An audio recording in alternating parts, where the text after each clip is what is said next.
Good morning, everyone. It's great to be here. I'm, as introduced, I'm a pediatric neurosurgeon, and I've devoted most of the last 25 years of my practice to pediatric neurovascular disorders, including cavernous malformations and AVMs, Moyamoya disease, and vein of Galen malformations from the surgical perspective. And admittedly, I'm more comfortable talking to you about the surgical things that you've just heard so beautifully and so hilariously from Ed Smith. And to start, I want to tell you that there is a community. You have a community, and you're bringing us together. And also, we are also talking amongst each other as clinical experts in neurovascular diseases. One of the real benefits of the pandemic is we created a small group we call BLT, Boston, London, and Toronto, where through the power of Zoom and the ability to engage that way, we now have a case conference that goes between London, England, Boston Children's, and Sick Kids. So through that process, I've got to know Ed Smith even better. I'm starting to hear his jokes for a second and third time, which I can almost say the punchline. But what that means, I think, and it's stretching out further in pediatric stroke in general, with other institutions that have interested, because these are still relatively rare problems of young people. And there's a real move afoot for more collaboration, more integration, more discussion of know-how and troubleshooting. So you should know, as a community of patients, that those of us engaged in this are also discussing how we can do better in the clinical care. And it's particularly exciting with all you've heard about through this conference, and even to hear Brent Derry's talk this morning, of how exciting is it that we now have some biological understanding. So the CCM genes and the other cooperating genes really are giving us hope for medical therapy down the road. And when those genes were discovered and they modeled those in mice, and the mice got cavernous malformations, and then they started to apply drugs and attenuate the disease, means there's real promise here for actually prevention in the context of lesions that might show early growth to prevent them from growing larger, or for treating lesions that we think are in places that we can't really operate safely. So all of us involved in looking after these patients who are also engaged in research in some form are tremendously excited about where we are now and where we're going. Like the idea we would have a drug for what we thought was a plumbing issue, a pipe issue of flow, is really truly remarkable. And so, I mean, the last 10 years, I guess this is the 20th of this conference, it's just incredible. So there's a lot more to know, and there's a lot more onus on us to learn and to collaborate and to understand all the variations. So I must admit, when I first got engaged with the Angioma Alliance, I was so impressed that they had this mission to sequence people for free. And that was really groundbreaking. And now anyone who has more than one single cavernous malformation is typically can be sequenced in their own institution. And I think the Angioma Alliance still offers that, where it can't be offered locally. So I think that's essential to know and to gather information, and certainly we're also understanding that it's not just those 3 CCM genes. There are other cooperating genes that are involved, and understanding how the biological processes work so elegantly talked about by Brent Derry. You think, why do research in a worm for a human disease? And there's really tremendous insights that one can get from modeling how these genes disrupt cellular function. I am truly excited.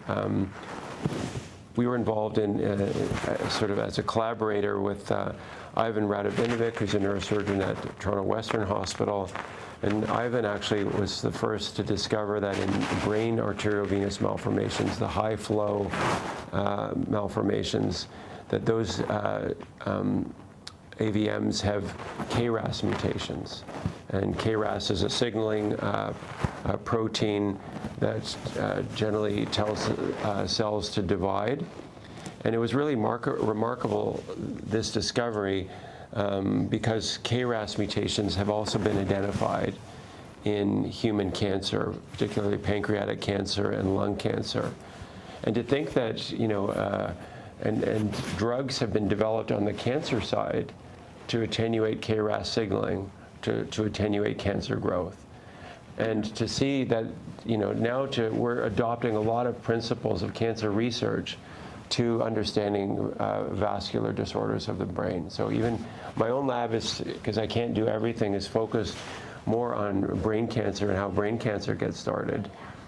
But I'm seeing a lot of the principles that we know about how cancer gets started and how cancer grows that framework is applying now to understanding how cavernous malformations arise and progress over time and how drugs may be effective for treating them.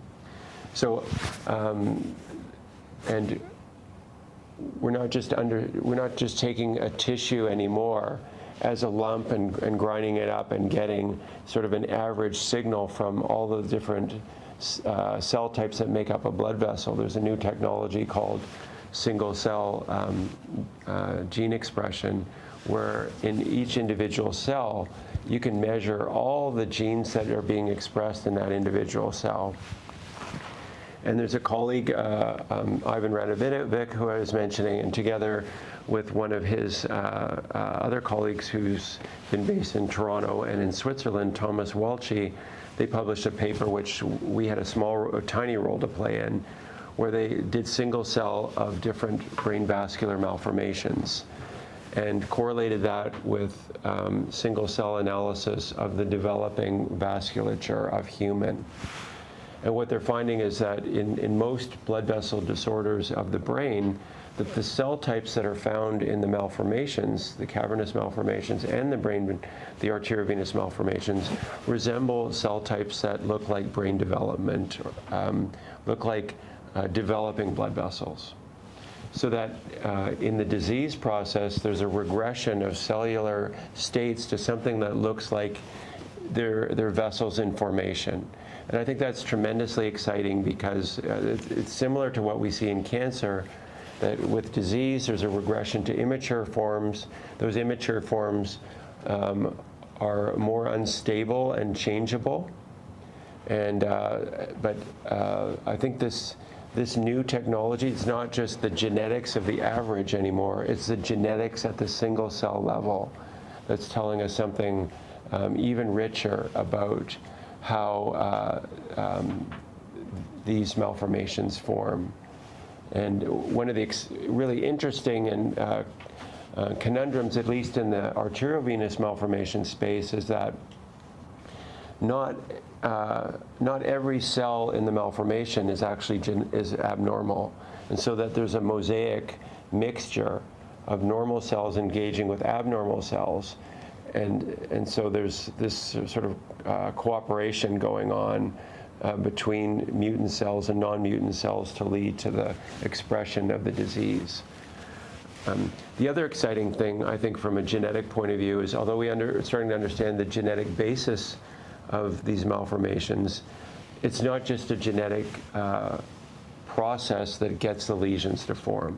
So if you started with a genetic mutation in a cell, and that misinstructs the cell how to divide, and you saw that cool video from Brent this morning, that CCM genes disrupt how cells divide and disrupt the architecture of the tubes that form the blood vessel. But we're learning, so there's an abnormal program, there's an abnormal blueprint, there's an abnormal instruction that exists in a vascular cell. But there's something else that then pushes that vascular cell to behave in a certain way. And this is an extrinsic signal.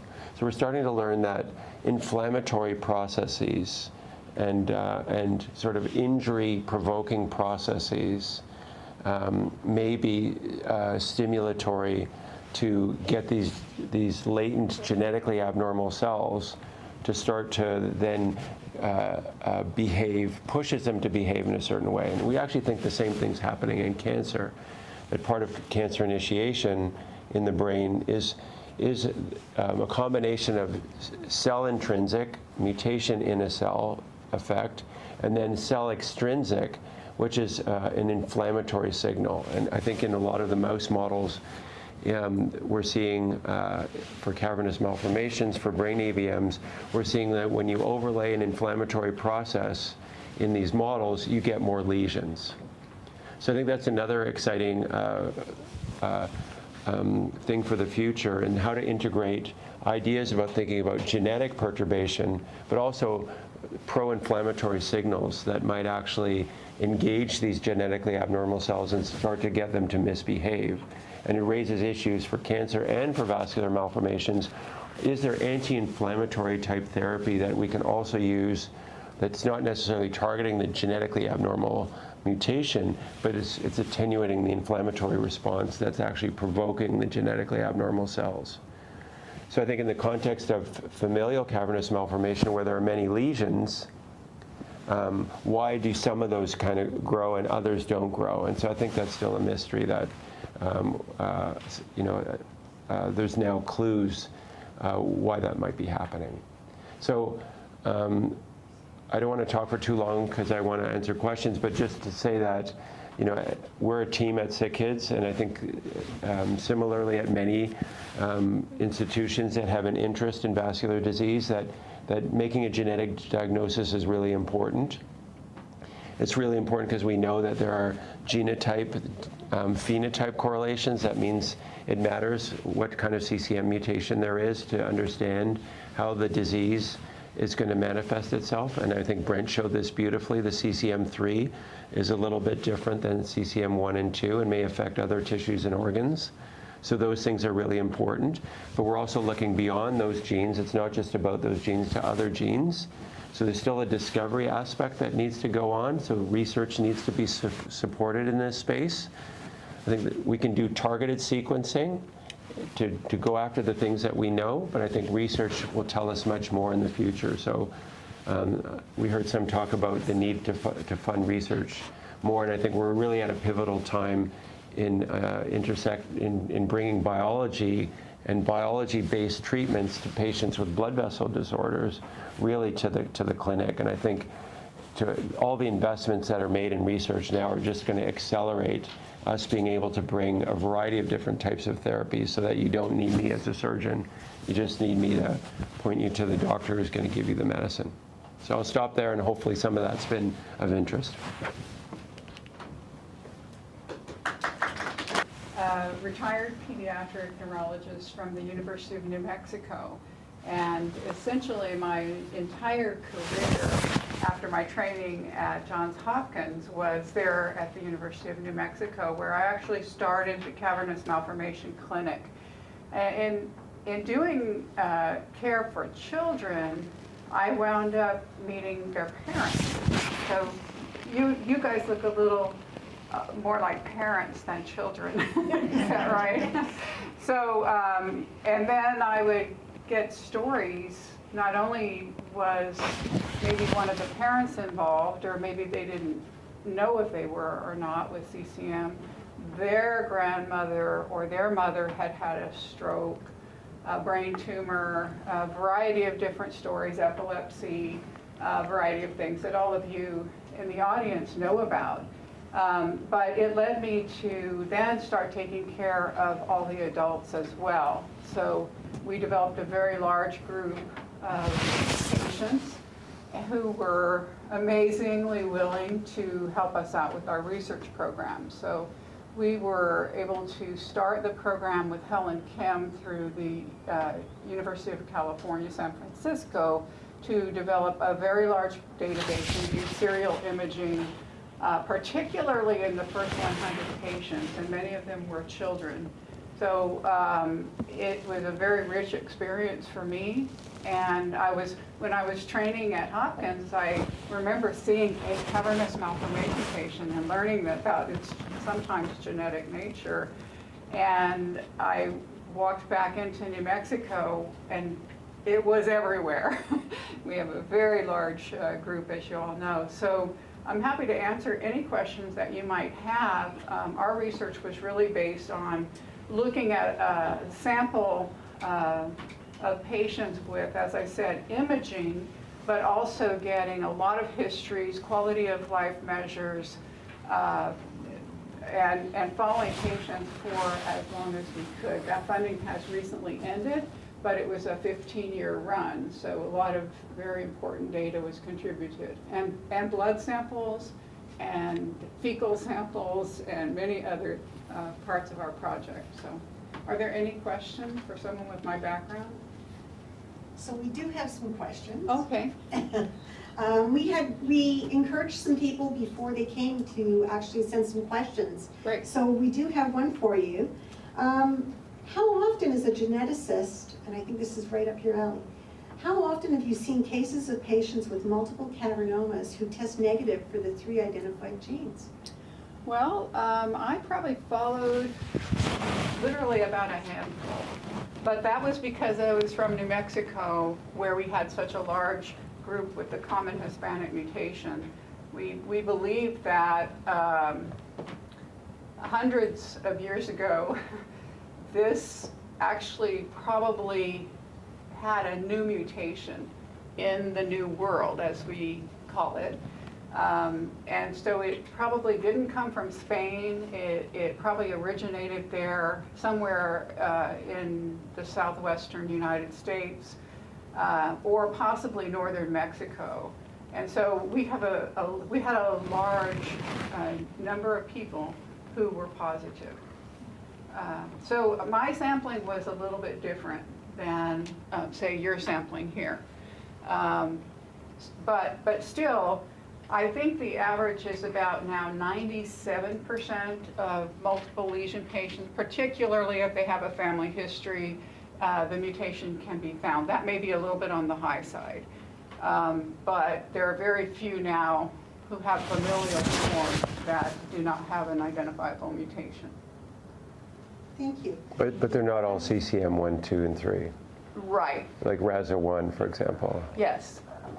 And I don't know if there's gene testing. There should be for that. Yeah, and I think we have a targeted panel at Sick Kids where I can't list them off right for you at the moment, where we sequence the CCM 1, 2, and 3, and then a number of other genes. I'm sure Ed has the same in Boston, and if there's any other experts in the audience that can talk about their panels, that would be great. I mean, Sid Srivastava is our neurovascular geneticist, and he's a lot smarter than I am. So, Yeah, they're always smarter. my panel is to say, why don't you see Dr. Srivastava? He's really good. But I think we just recently had a paper come out looking at genetic screening in neurovascular groups, the likelihood of finding positive. I think in our hands, and you want to look at the paper to check me, but I think about 80% have known mutations, and about 20% are a little bit of a question mark for the multiple CAD-mouse and families. So. I think that's our recent number, but you can look online and see what I meant. Okay, yeah. I think there are occasionally something that looks a lot like cavernous malformations on imaging. We did have a couple of neurocysticercosis cases that initially were misdiagnosed in radiology. So those kinds of things can happen too. But again, you should not have a family history that would support that. We spend a lot of time getting family histories. I'm Darla. I just had a question for you, Peter, and also you, Leslie, so I'm hoping you can share this one. Sure. How do you, or I guess, what do you tell your patients in terms of what it's okay to do? You know, I think as parents, we have a lot of this, like, can my kid go on a roller coaster? Can they do gymnastics? Can they... etc. All of the things. Do you have sort of a rule of thumb that you use when you're answering those questions, or how do you figure that out? Well, and patients who have not had a neurosurgical procedure, and I'll let you handle that, it's really about their seizures. And so we don't really restrict much else as far as and we really want children to experience as full child life as they can. But the one thing, we have a lot of ski areas in New Mexico, and so if the patient had epilepsy, I always caution them on ski lifts, you know, because if they should have a seizure and fall, they could have a serious injury. There have been suggestions not to do things like weightlifting, diving, those kind of things, and I think that's a discussion that you should have with every parent, but then I think it's ultimately the family's decision. They don't like to tell their kids no, though, and maybe for the surgery. Yeah, I think there's two issues. One is the seizures, and then one for someone who doesn't have seizures. And I would encourage all of you to read Ed Smith's recent cavernous malformation paper in the New England Journal, where he has a paragraph written down there about what he recommends. I think we're aligned with that. Generally, we don't know what causes hemorrhage, and we don't know what causes enlargement. So, and I've never seen in my 25 years someone who bumped their head or came back from a theme park who then developed a clinically important bleed. So I guess there might be some exceptions. In the brainstem, if people have deficit, obviously you don't recommend, you might restrict certain activities related to people's functional status. But if someone's perfectly normal, I don't generally have any recommendations. I might say that, playing rugby or, doing contact sports might be something you should, think about seriously about avoiding, but I don't generally restrict any activity. Yeah, Heather Fullerton, one of the neurologists at UCSF, wrote a really nice paper about a decade ago looking specifically at bleeding rates for vascular malformations, including cat mouths with a giant number of people. And the bottom line is, unless you're like, Superman or Wonder Woman getting your head conked all the time, it's unlikely to increase the risk of bleeding. So I say they can go on theme rides with the same caveats that Dr. Dirks mentioned, but only if they bring their neurosurgeon with them. I have a little more comment. The common history that you would get is someone came in and nobody witnessed the event, but they fell and hit their head, and then they got a scan which showed cavernous malformation or a bleed and associated with the cavernous malformation. And the question really was, did the patient have a seizure that caused them to fall and actually hit their head? Because it was so unlikely that a fall or head trauma would cause the lesions to bleed. So we really think about it the other way. What caused them to fall? I mean, I guess for some people, obviously, if some people have had a craniotomy for a lesion, there's going to be some restrictions related to that.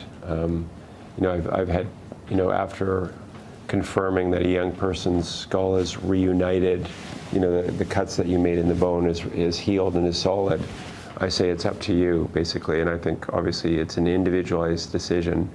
You want people who are active, and that's an important part of their life, to stay active. And so I don't believe in bubble wrapping people.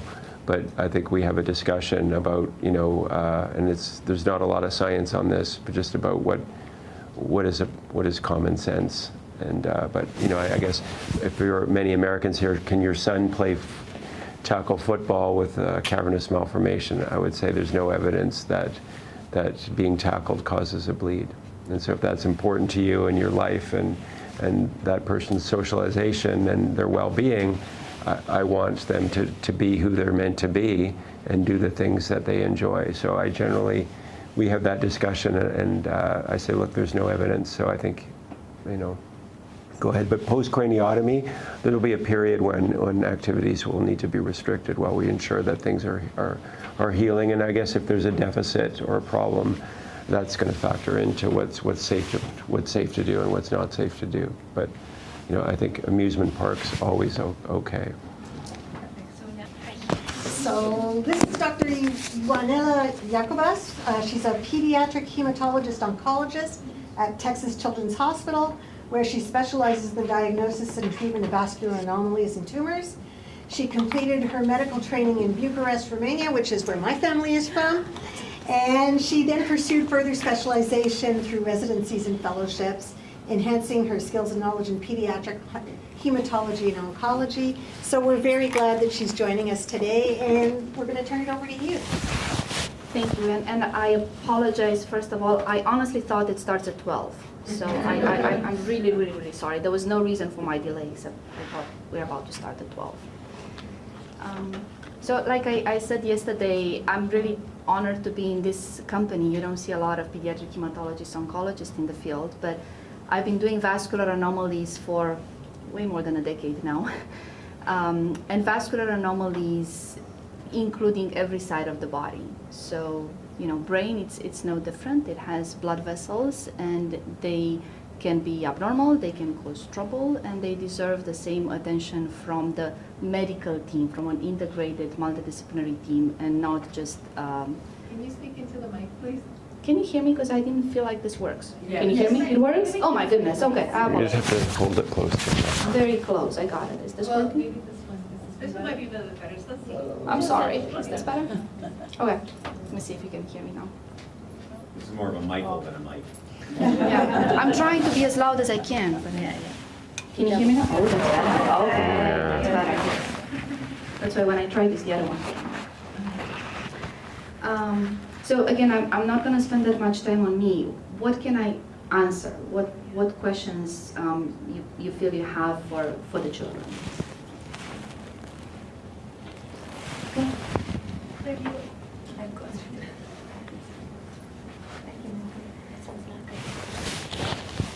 Okay, can you hear me? Very well, Yeah. thank you. Okay, sorry, my name is Claire. I'm from Ireland.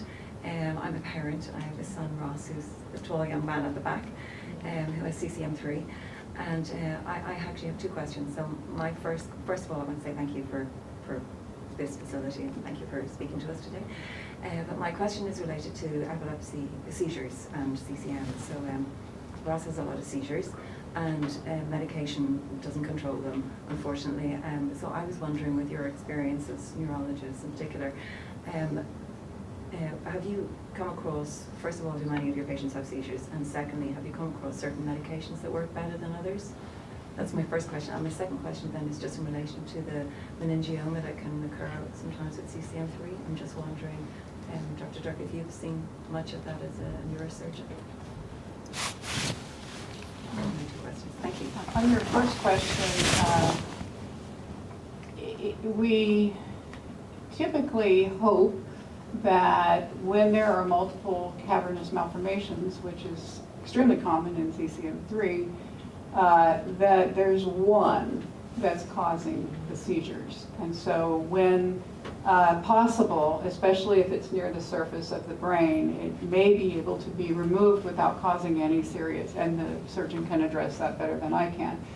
But, so we often recommend removal in that case, if we've identified that that's the source, and then when that doesn't control the seizures, then it's not that one anymore. Hopefully it doesn't come back and it's something else. So by the time they usually do epilepsy surgery, it's probably been on 2 drugs, if not 3, not necessarily all at the same time, but serially. And so and those are your best choices for the typical kind of seizures that come from cavernous malformations, which is what we call focal seizures. So once the lesion is removed and another one starts acting up, usually they're still on medication, and so you've got the history of which medications they've been on, and then you can start using other new medications and combinations of medications and consider another surgery. So in cases where that has been the path, I think you get a little bit more extreme. There are more newer drugs available to continue trying, but each time you try a new drug, your chances of controlling seizures with the new drug get diminished. So you can try combinations of medications. You can try other approaches such as the ketogenic diet, which has actually been very successful for refractory, hard to control seizures. And that's really where I would stop and let someone else consider answering what else can be done. And I'll just say, so we're 9 medications down the road without surgery because it's been difficult to identify, Yeah. because the seizures are not starting from the same place each time. Yeah. So that makes it much more complicated. Yeah, and he's not the only one. No. Yeah, we had many patients in New Mexico who had been down through the whole path. Yeah. And it's a very difficult life, I think, especially when kids are in school and having seizures during the daytime. It can really impact a lot of that, what I was referring to as a child life, normal child life. And so, yeah, I don't have any solutions beyond continuing to try. Yeah. I don't think you should ever give up. But you have to always weigh the side effects of the medication profiles and risk of surgeries beyond that. Thank you. I guess the only thing I would say is I don't do the epilepsy side of pediatric neurosurgery here, so whenever we're confronted with lesion-associated refractory epilepsy, I send that to the epilepsy side. So, and a lot of those patients then undergo a very thorough evaluation, including maybe even invasive monitoring. So I think that's something that has to be done by sort of an epilepsy team that has a surgical intent to really seek out to see which, if any, or which are the most responsible.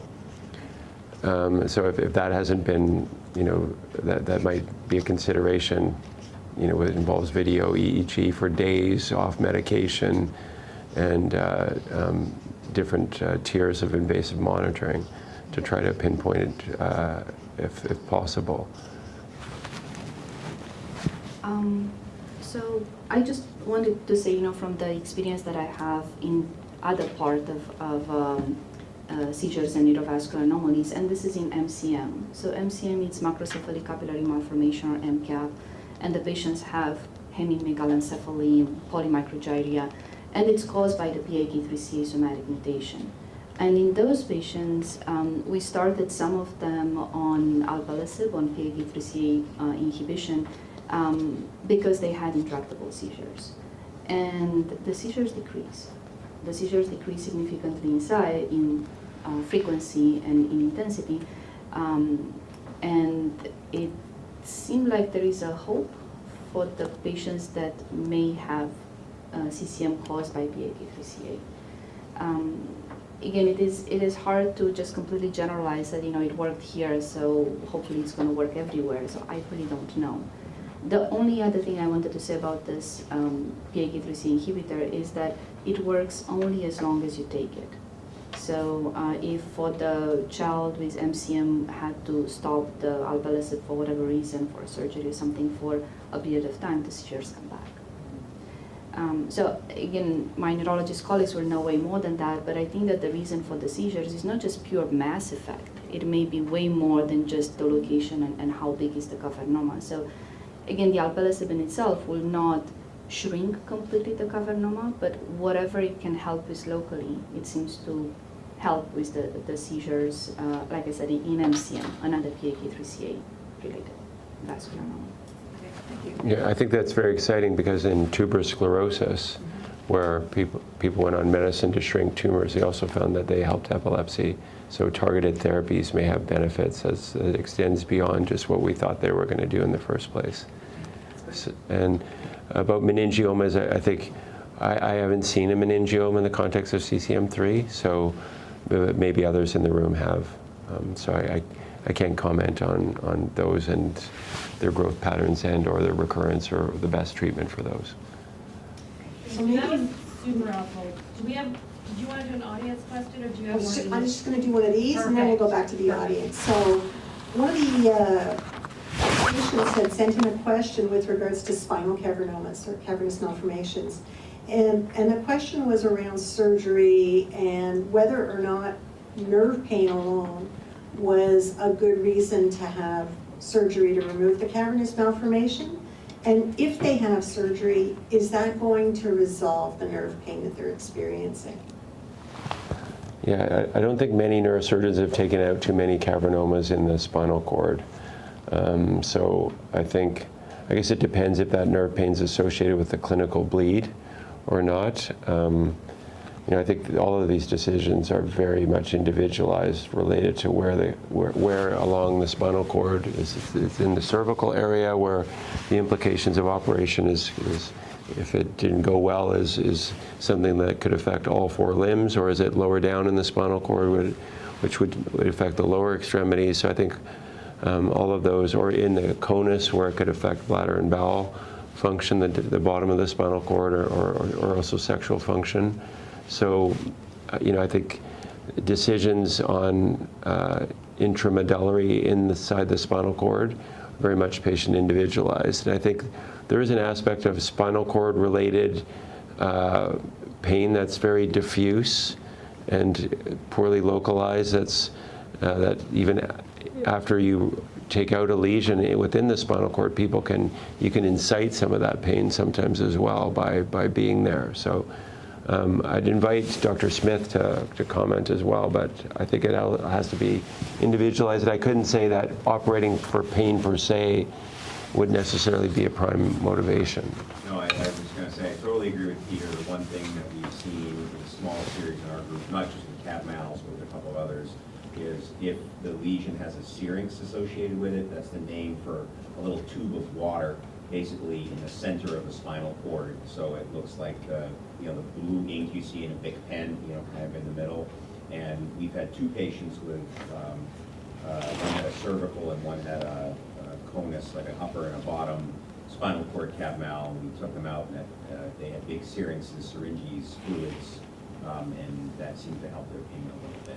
But I would totally agree with Peter that you can also cause pain by taking these out, and you can cause intractable pain. So to me, the reason for surgery was not pain control. The reason was there were other stuff going on with those patients, and it just happened to be a happy side effect. So I don't know if that helps, but. I think if there's a syrinx, it actually gives the surgeon an opportunity to operate, because it could be causal of symptoms, but also opens up spaces that allows you to have access to the cavernoma. So that sometimes gives you a technical opportunity, if you will. Maybe Darla or Lindsay, if you've got the microphone for somebody in the audience. Anybody else have a question for the panel?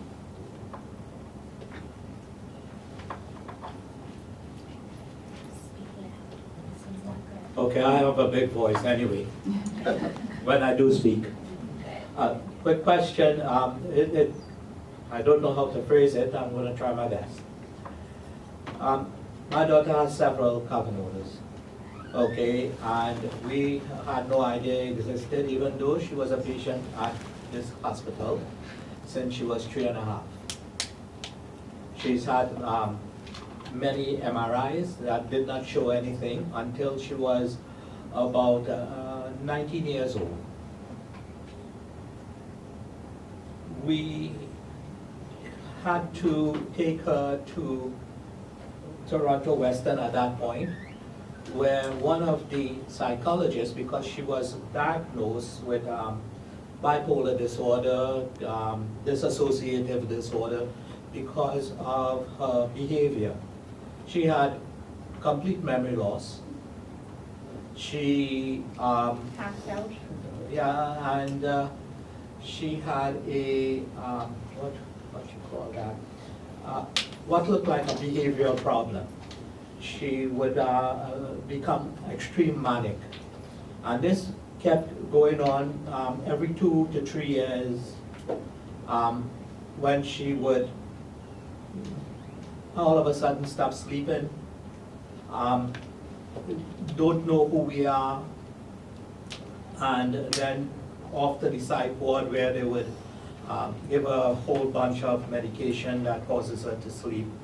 And my question is there a specialist of some kind that can give us a clear idea or clue if the cavernomas, the 8 of them that's there now, okay, if they are the cause of this, or any of them are the cause of this, or is there something otherwise like some mental problem. One of her surgery, her first surgery, when she was about 3.5, was to remove a tumor on her pineal gland. So her pineal gland is non-existent. Anybody, any thoughts? Well, I'm not a surgeon, but was the genetic discussed at all? Did you find out if she has any? That's an incredibly good question, because we were asked by a neurosurgeon to have a geneticist look at her, have her examined. But our physicians seem to think not a good idea. I don't know, I understand why. God knows what reason that they have for ignoring this letter that was sent from a doctor actually out in Montreal. We went all the way there to have her looked at by a neurosurgeon.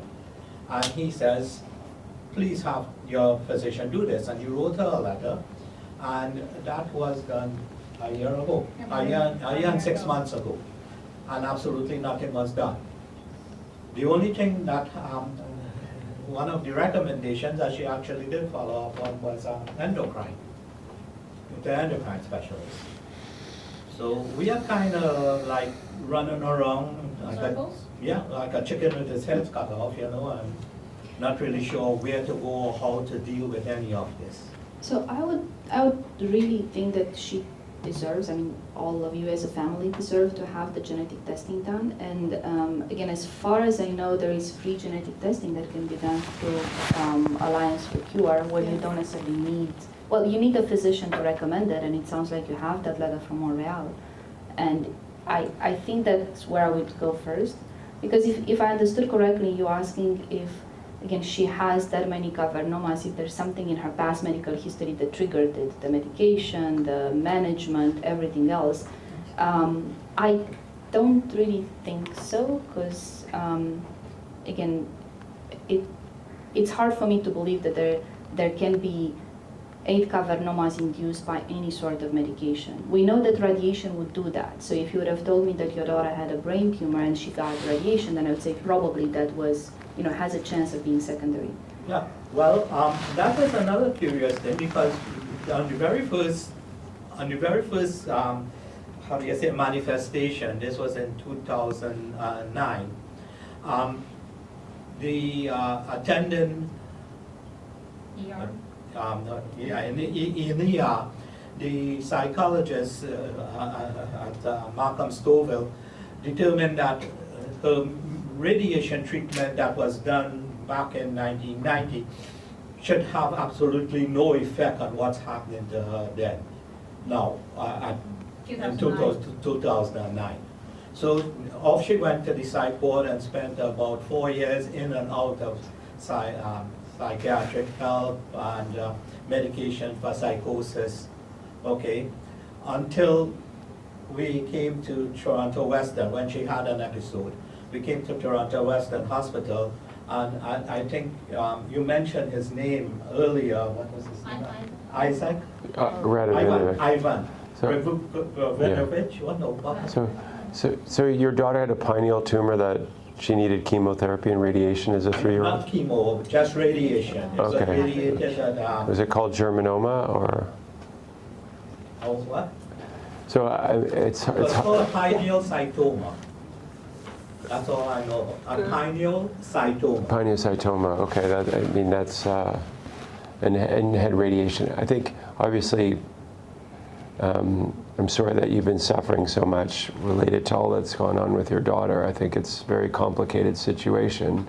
I think you suffer more than I am. But obviously, hearing your story, and I think we all in the room could understand how painful and how challenging your situation is, and I think it's very complex with the history of a brain tumor and surgery and radiation, and I think again there's and to try to say, so there's a radiation aspect that might fit into an aspect of how the brain is working, then there's a cavernoma aspect, And I think the brain is, we think we know a lot, but there's way more that we don't know than we do know. And it sounds to me like there's many factors, maybe contributory, but I think one of the challenges we have in the Canadian healthcare system is you can't just ask to have your whole genome done and get it done. So it may be very appropriate to do that, to try to understand more deeply of how these things might be meshing together.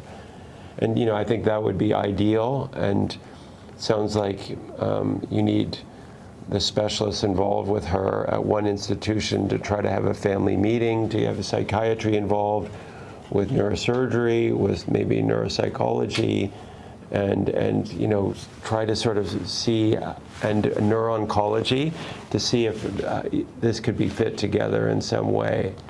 But genetics aren't necessarily going to lead to a treatment, so you still have to manage all the situations that come up. But I hope in Canada these kind of testings will be more available, so that at least you can turn over that stone and make sure there's not something that sort of even explains something or ties things together. Even if it doesn't give you therapy, it can still help you understand why you're in the situation you're in. Well, that is basically the question.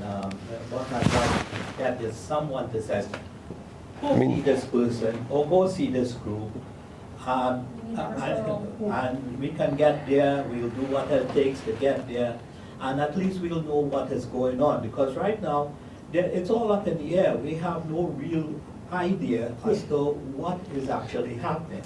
And I think you need to talk to neuro-oncology. There's late effect. There's late effect clinics that exist at Princess Margaret Hospital, for example, which is connected to Toronto Western, where those doctors who see children who have become adults after treatment of tumors, understand more the transition from adolescence to adulthood and all of the challenges. I think we recognize, those of us who look after young people until the age of 18 and then we let them go into the adult world, that's a very vulnerable time in terms of getting people to understand all of what happened before and applying that knowledge to try to provide better care today. So I think that's probably a good place to start. So Martin, maybe we can connect with you after the session.